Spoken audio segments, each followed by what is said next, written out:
Ассалаумағалейкум туғандар. Туғандар 10 сааттыққа ушундай арашан қошқа чықты туғандар. Бұл қошқа жанынан маалымат бере кетсек, 80 линиясынан жашы 6 тыш. Бірақ бұл қошқар сатылбайды туғандар, бұның малдары сатылады.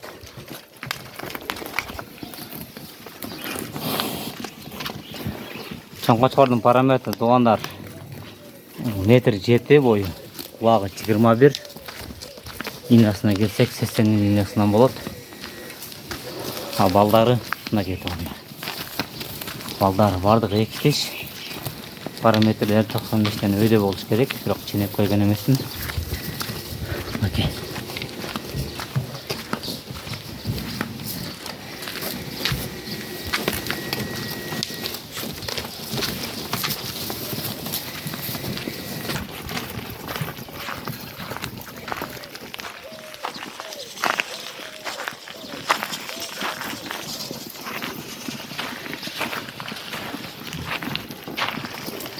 Барын енелер алата туғандар, атасы арашан.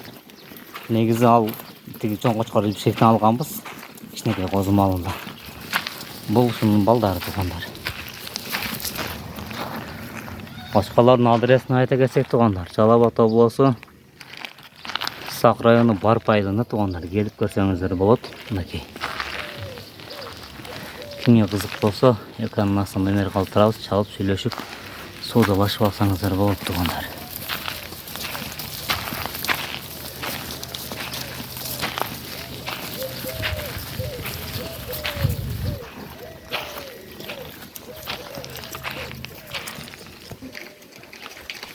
Бұл чоң қошқар сатылбайды туғандар.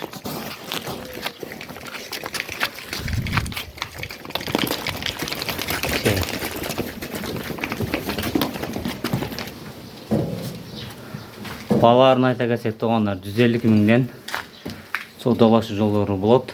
Тастапқы жолдарын үштіп береміз. Санын 7 опас, 7 ривінен чейін. Ондықтан туғандар дүниешіл қошқалар қызық болса, экранның астынан номер қалдырамыз, чалып, сөйлесіп, саудалашып алсаңыздар болады.